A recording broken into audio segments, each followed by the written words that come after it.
मैं दया को आज ही नहीं हमेशा से बचाना चाहती थी। उस दिन भी जब वो पुलिस से बचता हुआ सीधा मेरे घर पहुंच गया था। पूरे 300 घर थे उस बस्ती में, पर पता नहीं क्यों तकदीर ने उसे सीधा मेरे घर के दरवाजे के अंदर धकेल दिया।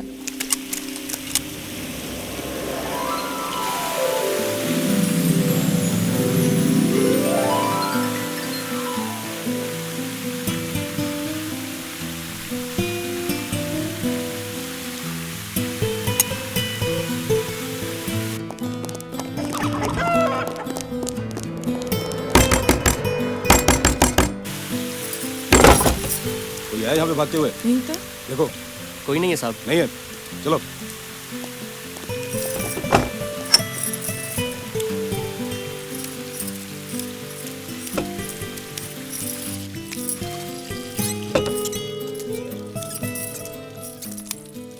मरोगे क्या?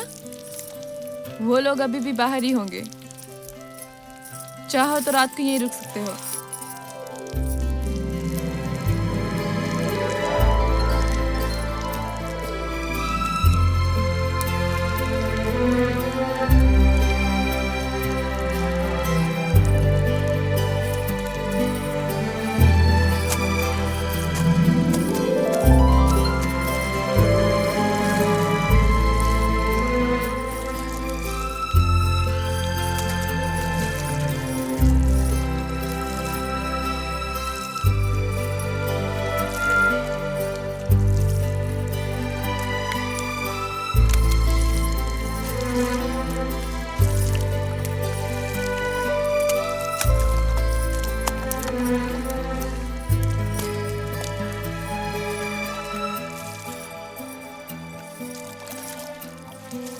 उस दिन जो आदमी मेरे साथ ज़मीन पहुंच रहा था, बाद में पता चला कि बहुत बड़ा गैंगस्टर था।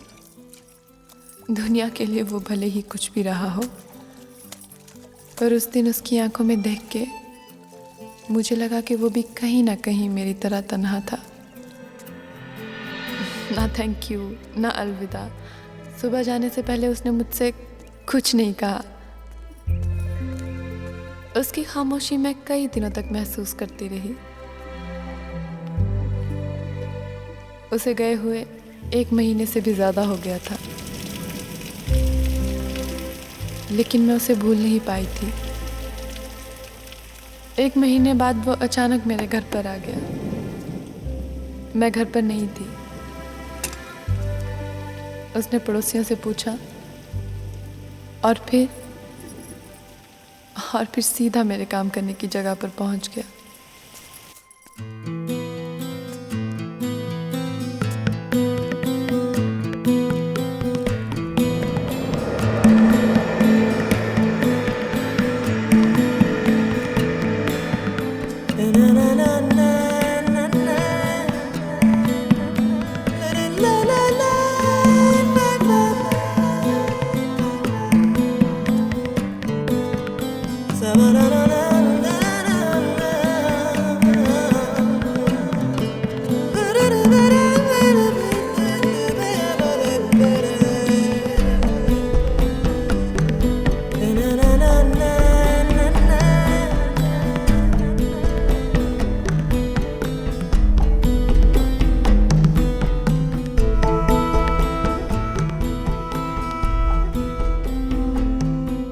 और फिर उसने मेरे डांस बार में अक्सर आना शुरू कर दिया।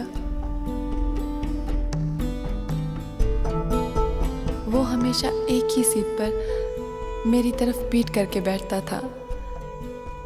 उस डांस बार में काम करते हुए मैंने खुद को सैकड़ों शराबियों की आंखों में नंगा देखा था, पर दया की आंखों में मुझे अपने लिए इज्जत नजर आई। उसके सामने कम कपड़ों में भी मैं अपने आप को ढका हुआ महसूस करती थी। वो हमेशा चुपचाप मुझे देखता रहता था। उसने अपने मुंह से कभी कुछ नहीं कहा और शायद कहता भी नहीं। अगर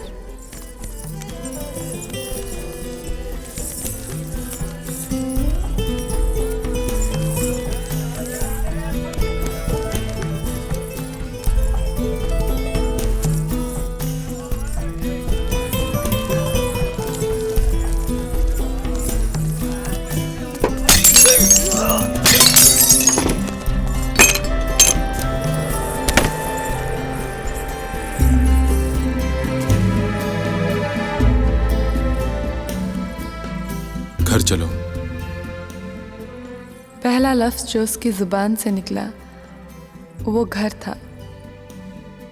मेरे सपने को जैसे एक चेहरा मिल रहा था। मुझे लगा वो ये हाथ छोड़ने के लिए नहीं पकड़ रहा। पता नहीं मैं उसके साथ गई थी या अपनी ज़रूरतों के, पर मैं उसके घर पहुंच गई।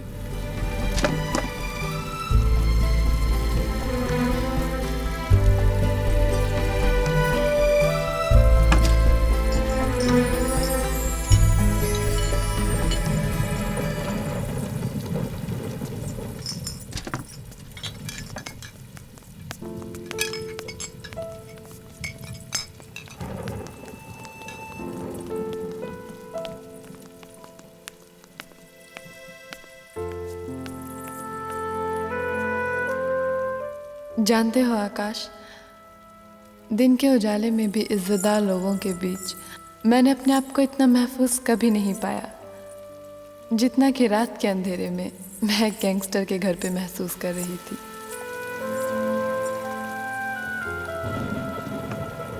मुझे लगा मेरा जहां मुझे मिल गया था। घर बसाने का जो सपना मैं अब तक देख रही थी वो सचमुच पूरा होने जा रहा था। पर मुझे क्या पता था मेरी खुशियों की उम्र हमेशा की तरह इस बार भी कम ही थी। मैं देखता हूँ। कौन? दूध वाला।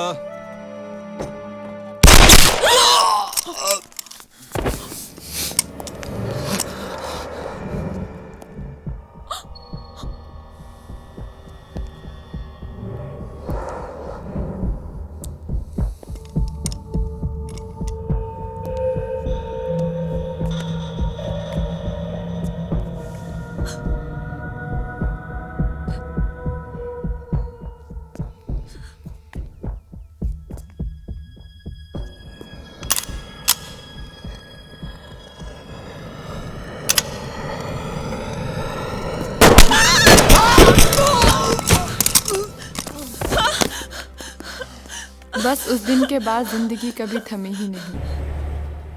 मैं एक घर ढूंढ रही थी, पर तकदीर रोज मेरा घर बदलती रही।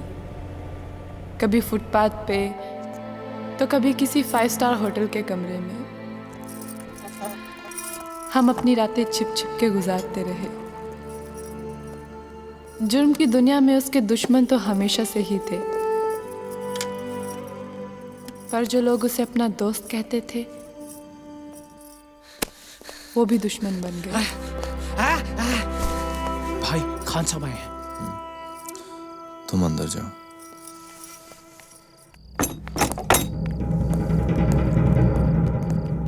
बैठ बैठ। भाग भाग के थक गया होगा।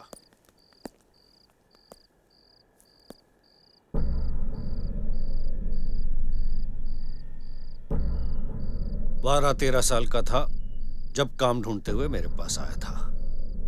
सबने कहा खान भाई बच्चा है, अपने गैंग में मत लो। पर नहीं, मैंने भरोसा किया। आज तक इसने मेरा भरोसा नहीं तोड़ा।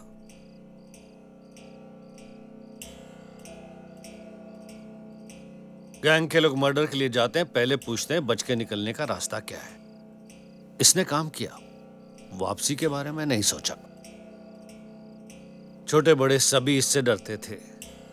जानती है क्यों? क्योंकि ये मौत से नहीं डरता। पर जब से तू इसकी जिंदगी में आई है, इसे जिंदगी से प्यार हो गया है।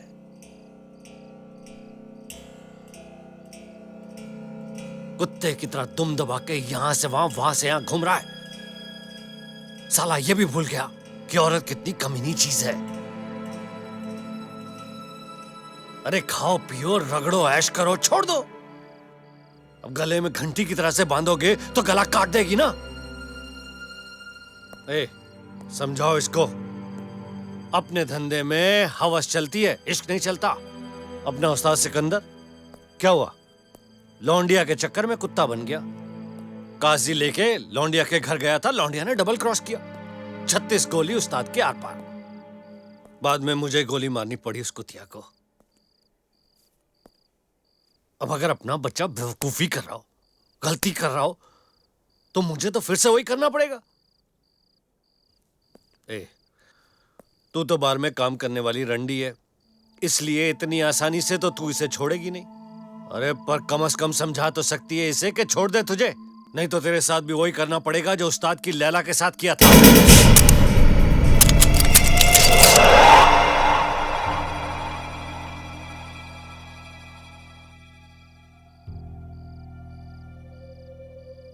आज समझ में आया क्यों औरत के लिए बेटा बाप का घर छोड़ देता है। समझ ले बेटा, तेरे सर से भी बाप का साया हमेशा के लिए उठ गया है। तू इस दुनिया में अकेला रह गया है। अपना ख्याल रखना।